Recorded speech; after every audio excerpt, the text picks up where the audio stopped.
بسم اللہ الرحمن الرحیم۔ السلام علیکم ورحمۃ اللہ وبرکاتہ۔ دوستوں، میں ہوں شاہ رخ فیروز قادری اور آپ دیکھ رہے ہیں آپ کا پسندیدہ چینل اردو کمیونٹی۔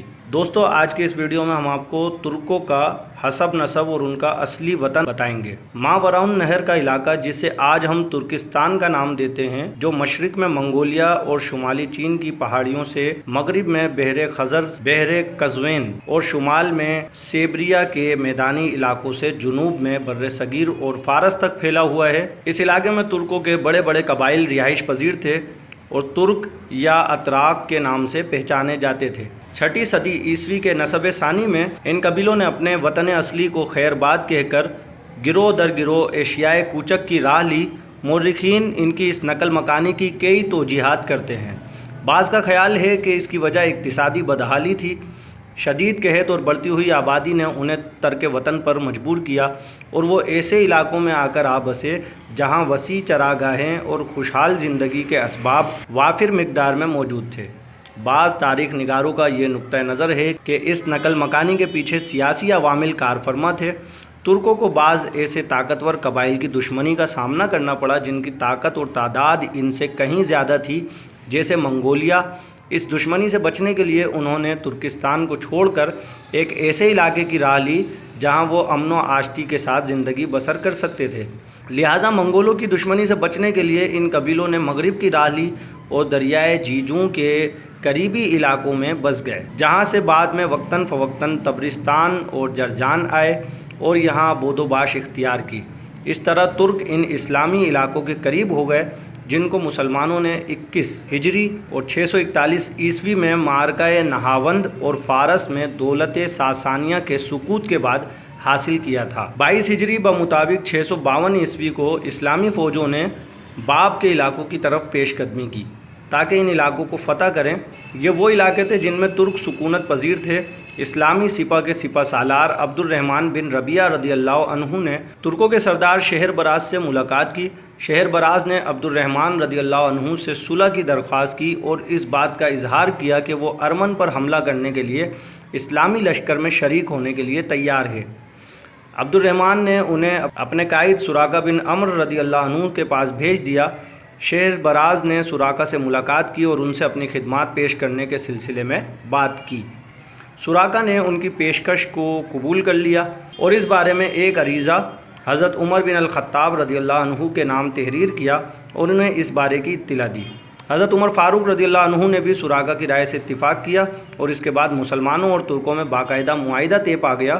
یوں مسلمانوں اور ترکوں میں کسی قسم کی جنگ نہ ہوئی، بلکہ یہ دونوں لشکر ارمن پر حملہ آور ہوئے اور وہاں اسلام کی اشاعت ہوئی۔ اس کے بعد اسلامی لشکر فارس کے شمال مشرقی علاقوں کی طرف بڑھے تاکہ مسلمان لشکروں کے ہاتھوں دولت ساسانی کے سقوط کے بعد ان علاقوں میں الہی دعوت کی ترویج ہو سکے۔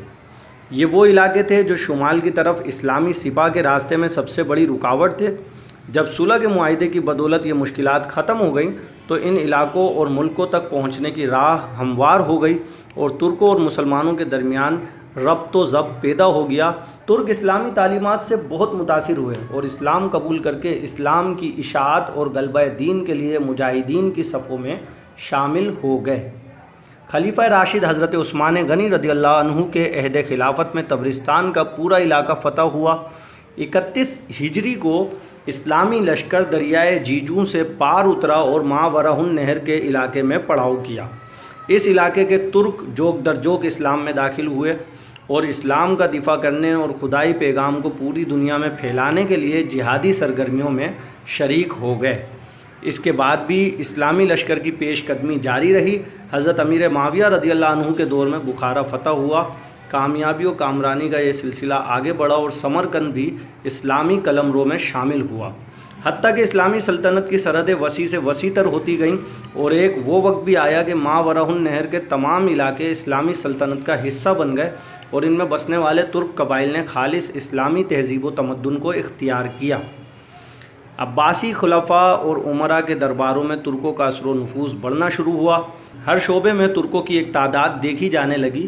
فوج، کاتب اور حکومت کے دوسرے اعلیٰ مناصب غرضے کے کوئی ایسا شعبہ نہیں تھا جہاں ترک موجود نہ ہوں۔ اپنی خداداد صلاحیتوں اور اخلاص کی بدولت انہیں بڑے بڑے مناصب پر فائز کیا گیا۔ جب معتصم تخت خلافت پر متمکن ہوا تو ترکی اثر و نفوذ کے سامنے اعلیٰ مناصب کے سب دروازے کھل گئے، بڑے بڑے منصب ترکوں کے سپرد ہوئے۔ ترک اب سلطنت کے ہر شعبے میں کلیدی اسامیوں پر کام کرنے لگے۔ دراصل معتصم ایرانی اثر و نفوذ کی بیک کنی کرنا چاہتا تھا۔ ایرانی خلیفہ المامون کے دور سے ایک بہت بڑی طاقت کی حیثیت سے حکومتی عہدے پر فائز چلے آ رہے تھے اور ان میں کافی حد تک خود سری کے آثار نمایاں ہونے لگے تھے۔ معتصم کے اس اقدام نے لوگوں کو کافی حد تک مشتعل کر دیا۔ حکومت اور سپاہ دونوں میں بے چینی پھیل گئی۔ یہی وجہ تھی کہ معتصم نے اپنے لیے ایک نئے شہر کی بنیاد رکھی جہاں اس کی ذاتی فوج اور ایوان و مددگار رہائش پذیر ہوئے۔ یہ نیا شہر سامرا کے نام سے موسوم کیا جاتا ہے اور بغداد سے 125 کلومیٹر دور تھا۔ یوں تاریخ اسلامی کے اہم ترین دور میں ترکوں کو سلطنت میں خاصی اہمیت حاصل ہو گئی، حتیٰ کہ وہ وقت بھی آیا کہ ترکوں نے ایک بہت بڑی اسلامی سلطنت کی بنیاد رکھی۔ اس سلطنت کا دولت عباسیہ کے خلفاء کے ساتھ مضبوط تعلق تھا۔ یہ سلطنت تاریخ میں سلجوقی سلطنت کے نام سے پہچانی جاتی ہے۔ تو دوستو آج کی ویڈیو میں اتنا ہی۔ اپنے میزبان شاہ رخ فیروز قادری کو دیجیے اجازت۔ السلام علیکم ورحمۃ اللہ وبرکاتہ۔